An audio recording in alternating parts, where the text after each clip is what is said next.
Hey guys, thank you so much for being here. Today we're going to see an awesome game. World champion Emanuel Lasker versus Jacques back in 1889, almost 129 years ago. It's an old game, but it has so much stuff that we can learn from. It's a Dutch opening, so it's d4, f5, c4, c5, dc5. So here Lasker accepts the gambit, and queen comes out for a pawn. Queen a5 is a, well, yeah, I don't want to spoil you. Let's look at the game first. Queen a5, then c3, queen takes pawn, e4, pawn on d4, knight e4, queen c7, knight goes to h3, g6, and knight f4, bishop g7, and d5. Queen d8, bishop g5, bishop takes b2, ouch, and d6 check, king comes to f8, queen f3 check, bishop to f6, bishop takes f6, knight takes f6, knight takes f6, pawn takes f6, queen d5, queen e7, king d2, king g7, rook e1, and white wins in a couple of moves. Now let's go backtrack to where the first mistake was. Straight off the bat, c5 is not really a good move because number one, it's not focused on development. The proper move would be to play an f6. And second is that it's not focused on the control of the center, and it's not coordinating well with f5. That's pretty much the main reason. It's not coordinating well with f5. So dc5 is not really required, but I've seen similar games against this opponent, and this player does not really do well in open positions. So I believe Lasker captured the pawn because it was not necessarily the best move, but it's the best for counter for this opponent. Queen a5 check is a blunder because you don't want the queen out, especially in the opening. That's a general rule of thumb. The queen should only come out, especially when there's a mistake, or especially to punish your opponent in the opening. Not for pawns. And by playing queen a5, he's just wasting time. Black is wasting time, essentially. After nc3, it's the first tempo, queen a5, e4. So e4 is a beautiful move. It opens up space for white's pieces to develop. And after capture, white again gains the tempo. And here, it's almost 6 moves inside, and black has no pieces that's developed, and the center is totally lost. The center control is now on white's hand, and for 6 moves, black has nothing to show on the table. I mean, he has no forces that's inside. And another reason that you don't want to bring your queen out is that whenever you bring the queen out, especially early in the game, opponent is going to gain he's going to gain a lot of tempos, just like this one. And when you give tempos, especially in the opening, boy oh boy, that's going to bite you in the back really hard, because I see chess as war. And just imagine this, that black is a country and white is a country, and this is the border between two forces. Okay. So if you declare war against a nation, what you would want is that you want your troops to get into enemy territory and cause havoc. That's pretty much simple, and you want to do that fast before the enemy and gain an initiative and attack so that the opponent is on the defensive. All right? So it's called a preemptive strike, kind of. So that's essentially what you want to do. So in the opening, your focus should be on development, to bringing more pieces out and controlling enemy from playing, and controlling the center, gaining more space, gaining an advantage, so that you can have a good middle game and an awesome end game. So here black has violated, black is not challenging the center, he has violated the first thing. And the second one is that he has brought the queen out too early. So that's why his position was bad, and that's why he lost this game.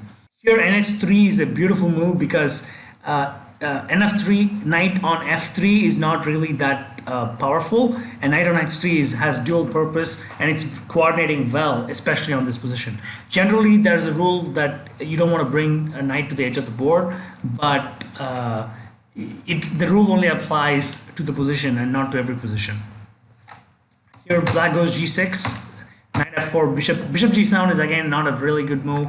The better one would be to challenge the center by playing knight f6 and exchanging white's active pieces. It's called liquidation, and black here does not try to liquidate white's advantages at all, and that's another reason why he lost the game. So nd5, the knight on the edge of the board is now at the center, playing an awesome role. White has so much control, so much active pieces that I don't know what to say. There are just no words to describe this kind of thing, and if there was one, and that would probably be damn. Here, bishop g5. Lasker played bishop g5, but it's not necessarily the strongest move. The strongest move here in this position would be to play bishop f4, which is forcing d6 because of all the threat. And if he goes d6, then c5, and if he goes with bishop e5, then pawn takes d6. If bishop takes f4, then knight g7 check, king has to move, queen f3, and you can always get the bishop back by playing g3. Even if he plays e5, it's just g3, bringing the rook to d1. It's a beautiful position for white. Why it's a beautiful position? Well, a simple reason would be that none of these pieces are playing anything, and white just has so much advantage on time. His forces are causing havoc into enemy's position.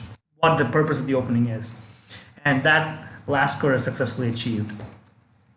That's why he's a world champion. So coming back, bishop g5, though not the strongest move, it's still the thing. Bishop takes b2 was again a blunder. You never want to capture pawns, especially in the opening, because again, you're giving time for your opponent to grow, and that's why you have gambits. So bishop takes b2, another blunder, nd6 check.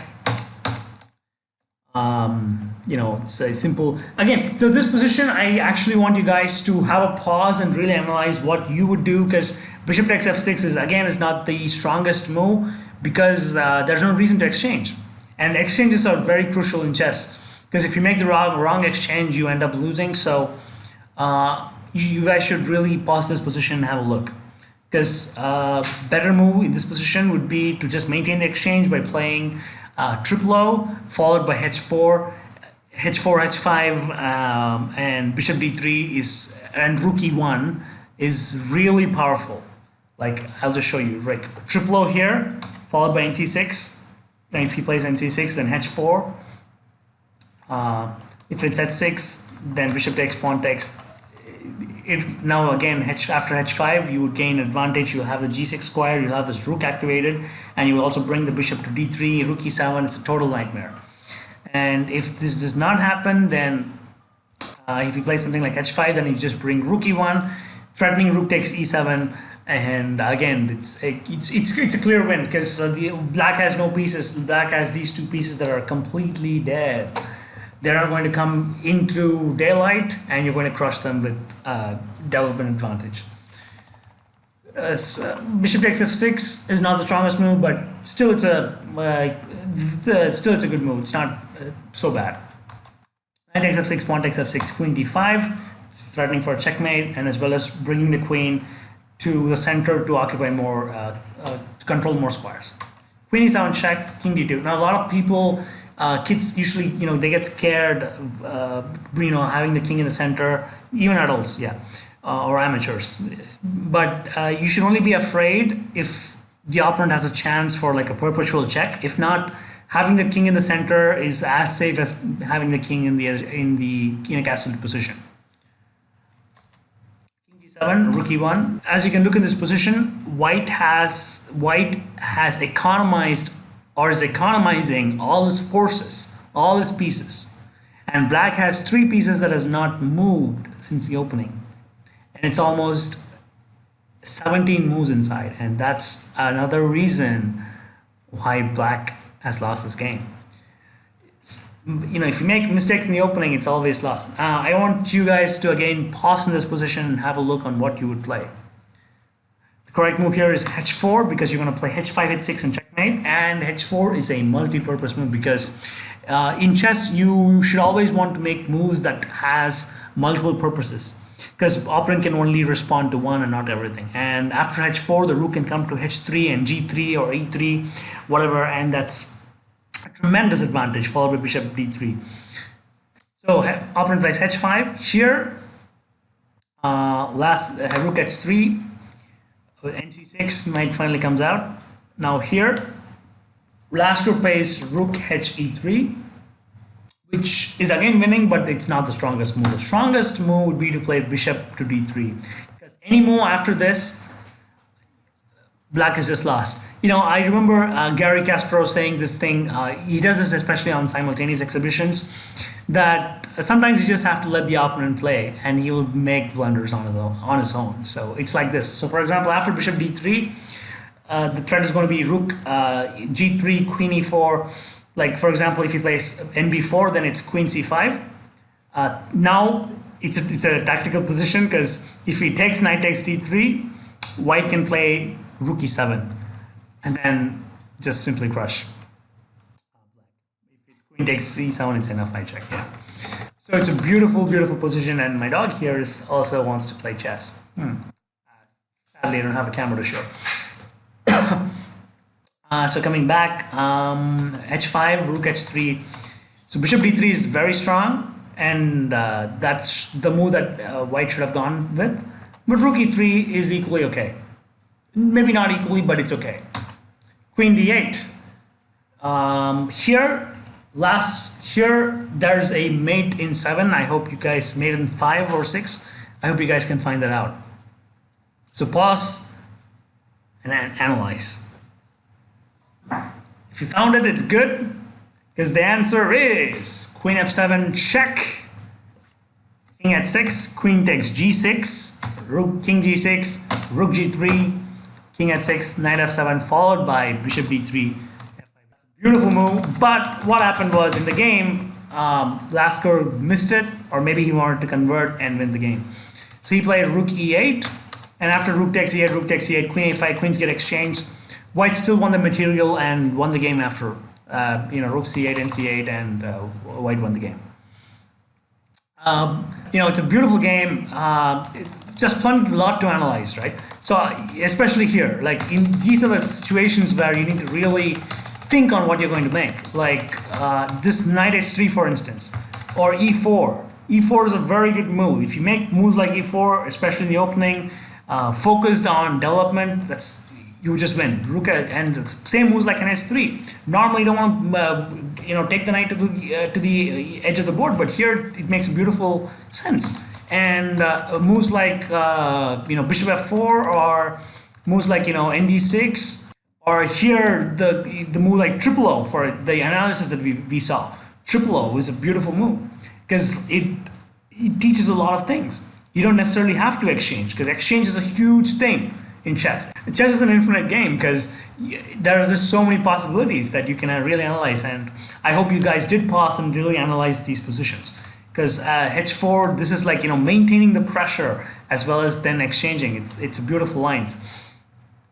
Especially like if he plays ne5, then you have like all these things that you can do, followed by h5 and then breaking.